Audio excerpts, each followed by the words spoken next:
নির্বাচনের আগে শাপলা চত্বর ও জুলাই গণহত্যার বিচার চায় হেফাজতে ইসলাম। পারমাণবিক স্থাপনাগুলো ভয়াবহভাবে ক্ষতিগ্রস্ত হয়েছে বলছে ইরান। জানাবো আগামী নির্বাচনও কি ৭৯ বা ৮৬ স্টাইলে। এবং সর্বশেষ জানাবো বাংলাদেশের উন্নয়নে নির্ভরযোগ্য অংশীদার জার্মানি, বললেন প্রধান উপদেষ্টা।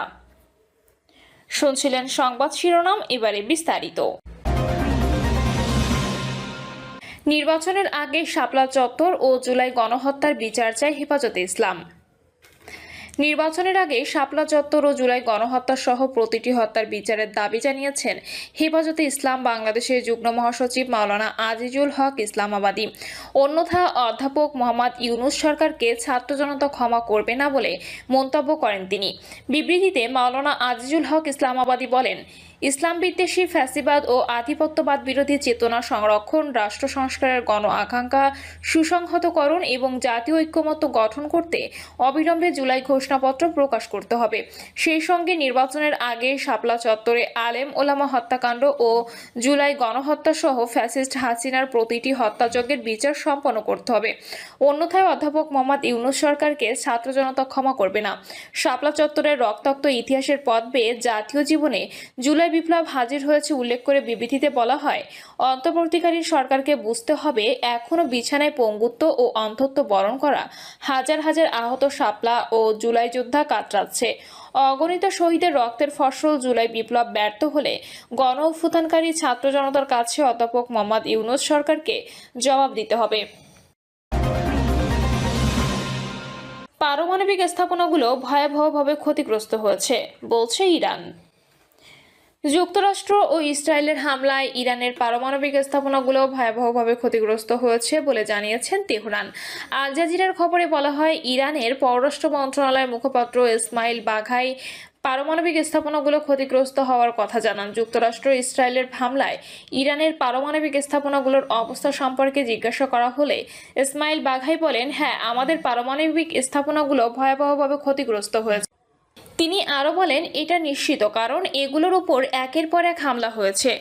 বাঘাই বলেন, এ বিষয়ে আমার আর কিছু বলার নেই, কারণ এটি একটি প্রযুক্তিগত বিষয়। তিনি জানান, ইরানের পরমাণু শক্তি সংস্থা ও অন্যান্য সংশ্লিষ্ট কর্তৃপক্ষ এ বিষয়টি দেখছে।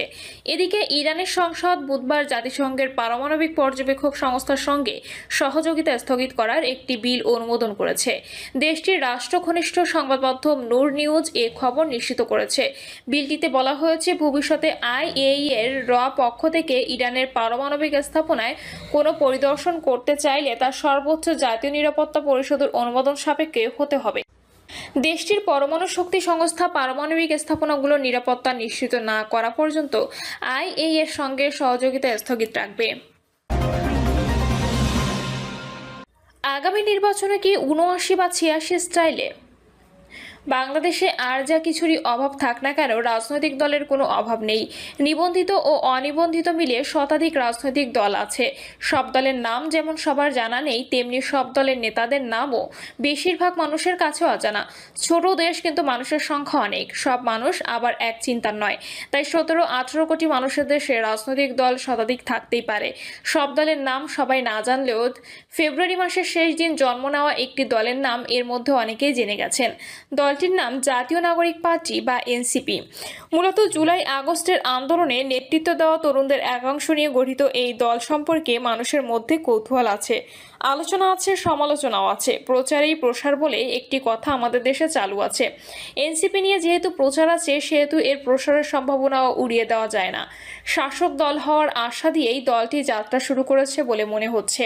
এর আগে জন্ম নেওয়ার অল্প সময়ের মধ্যে শাসক দল হওয়ার গৌরব অর্জন করার সৌভাগ্য হয়েছিল বিএনপি ও জাতীয় পার্টির। বিএনপির প্রতিষ্ঠাতা জিয়াউর রহমান আর জাতীয় পার্টির জনক হুসেন মোহাম্মদ এরশাদ দুজনই সামরিক বাহিনী থেকে রাজনীতিতে আসা মানুষ, সেনা শাসক হিসেবে পরিচিত। এনসিপির তেমন কোনো একক প্রতিষ্ঠাতার নাম বলা যাবে না। তবে দলের প্রথম আহ্বায়ক যেহেতু সাবেক সমন্বয়ক মোহাম্মদ নাহিদ ইসলাম, সেহেতু দলের একমাত্র না হলেও অন্যতম প্রতিষ্ঠাতা হিসেবে নাহিদ ইসলামের নাম বলা হলে অন্যায় হবে বলে মনে হয় না। শাসক হওয়ার লক্ষণ এই দলের আছে। কোনো সেনা শাসকের প্রেরণায় না হলেও অন্তর্বর্তী সরকারের প্রধান উপদেষ্টা নোবেল বিজয়ী ডক্টর মোহাম্মদ ইউনূসের আশীর্বাদের হাত এই দলের উদ্যোক্তাদের মাথার উপর আছে বলেই মানুষের ধারণা। ডক্টর ইউনূস রাজনীতির মানুষ না হয়েও এখন দেশ চালানোর দায়িত্ব পেয়েছেন, অর্থাৎ তিনিই এখন দেশের প্রধান শাসক। এই দলের উপর আশীর্বাদ আছে আরও অন্তত দুজন উপদেষ্টার। আবার নাহিদ ইসলামও সরকারের উপদেষ্টা ছিলেন। তাই শাসক দলের তকমা এনসিপির গায়ে না থাকলেও শাসক দল হওয়ার তীব্র বাসনা এই দলের থাকবে, সেটাই স্বাভাবিক।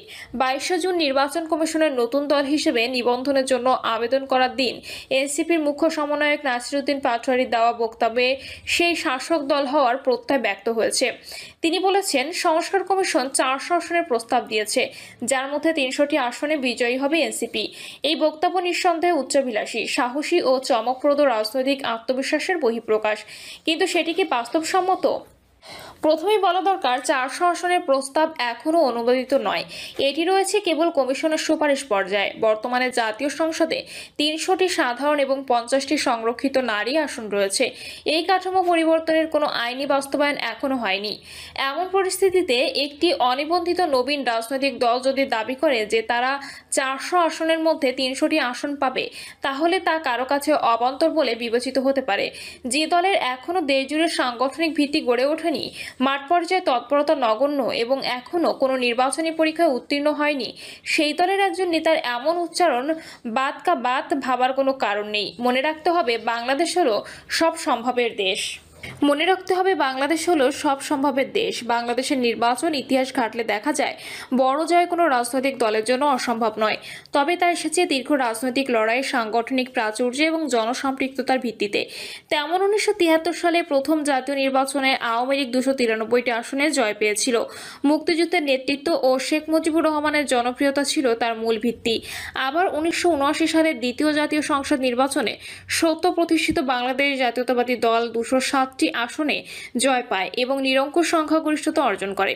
তবে এই জয় ছিল রাষ্ট্রপতি জিয়াউর রহমানের প্রত্যক্ষ পৃষ্ঠপোষকতায় পরিচালিত প্রশাসনিক ব্যবস্থার সুফল।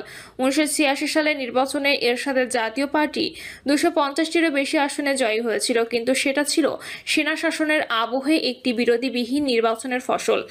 এরশাদ আমলেই একমাত্র প্রায় 300 আসনের পূর্ণ দখলের নজির রয়েছে, যা ছিল বিতর্কিত ও নিয়ন্ত্রিত ভোট ব্যবস্থার প্রতিফলন। আগের নির্বাচনগুলোতে 71-এর মুক্তিযুদ্ধের বিরোধিতাকারী দল জামায়াতে ইসলামী ক্ষমতায় যাওয়ার মতো অবস্থায় না থাকলেও এবার তারা ক্ষমতার কাছাকাছি থাকার বাসনা নিয়ে রাজনীতির মাঠে আছে। এই প্রেক্ষাপটে এনসিপি 300 আসনে জয়ী হওয়ার আশাকে নিছক উচ্চাকাঙ্ক্ষা বললে ভুল হবে। এর ভেতর আরেকটি বার্তা নিহিত। এনসিপি নিজেকে শুধু একটি নতুন দল নয়, বরং বিকল্প সরকার হিসেবে ভাবছে। তারা হয়তো ধরেই নিচ্ছে যে আওয়ামী লীগ গত আগস্টে হঠাৎ নাই হওয়া জাতীয় পার্টির বিশ্বাসযোগ্যতা হারানো, এই ফাঁকে তারা সেই শূন্যস্থানে জায়গা করে নেবে। কিন্তু এখানে একটি প্রশ্ন, বর্তমানে রাজনীতির মাঠে সক্রিয় সবচেয়ে বড় দল বিএনপিকে কেন গণনার বাইরে রাখছে এনসিপি? বিএনপিকে দেখেও না দেখার কি কোনো বিশেষ মাজেজা আছে? অথচ লন্ডন বৈঠকে ইউনূস তারেক সমঝোতা খুশির জোয়ার ভাসছে বিএনপি। এখানে আরেকটি প্রশ্ন বড় হয়ে সামনে আসে, আগামী নির্বাচন কি তাহলে 1979 বা 1986 সালের মডেলে হতে যাচ্ছে? যেমন জিয়াউর রহমান রাষ্ট্র ক্ষমতায় থেকে প্রশাসন, নির্বাচন কমিশন ও নিরাপত্তা ব্যবস্থাকে ব্যবহার করে বিএনপিকে বিজয়ী করেছিল। এরশাদ তার সময় একই কৌশলে জাতীয় পার্টিকে প্রতিষ্ঠা দিয়েছিল এবং নির্বাচনী বৈধতা নিশ্চিত করেছিল। এখন যদি ক্ষমতার আশপাশে অবস্থানরত কোনো মহলের প্রত্যক্ষ বা পরোক্ষ সহায়তার এনসিপি তৈরি হয়ে থাকে, তাহলে সেটি কি তৃতীয় শক্তি নামান্তর? প্রশ্নগুলো অমূলক নয়। ইতিহাস বলছে, নতুন দল হঠাৎ করে 200 বা 300 আসন জেতার নজির কেবল স্বাভাবিক নির্বাচনী প্রক্রিয়ার বাইরে সংঘটিত হয়। এনসিপির বক্তব্যে আরও একটি দিক নজর কাড়ে, তাদের প্রতীক প্রীতি। তারা নির্বাচন কমিশনের শাপলা প্রতীক চেয়ে আবেদন করেছে। দলটির নেতারা বলছেন, শাপলা নদীমাতৃক বাংলাদেশের প্রতীক, গ্রামীণ জনজীবনের প্রতিচ্ছবি এবং গণঅভ্যুত্থানের চেতনার প্রতীক। তারা দাবি করেছেন, জাতীয় প্রতীক হলেও আইনগতভাবে শাপলা গ্রহণে বাধা নেই। অথচ সংবিধান ও 1972 সালের রাষ্ট্রপতি 130 নম্বর আদেশ অনুযায়ী শাপলা ফুল বাংলাদেশের জাতীয় প্রতীক। এই প্রতীকের কোনো অবমাননা, বিকৃতি বা রাজনৈতিক ব্যবহারের আইনি নিষেধ রয়েছে। আইনের ভাষায় কেউ যদি জাতীয় প্রতীক অন্য উদ্দেশ্যে ব্যবহার করেন, তবে তা শাস্তিযোগ্য অপরাধ। 1 বছরের জেল বা 5,000 টাকা জরিমানা বা উভয় দণ্ড হতে পারে। এই প্রেক্ষাপটে এনসিপি যদি শাপলা প্রতীক চায়, তাহলে তা সরাসরি জাতীয় প্রতীক ব্যবহারের চেষ্টার মধ্যে পড়ে। প্রিয় দর্শক, এই ছিল এখনকার সর্বশেষ সংবাদ আপডেট। সব সংবাদ পেতে চ্যানেলটি সাবস্ক্রাইব করে বেল আইকনটি ক্লিক করে রাখুন।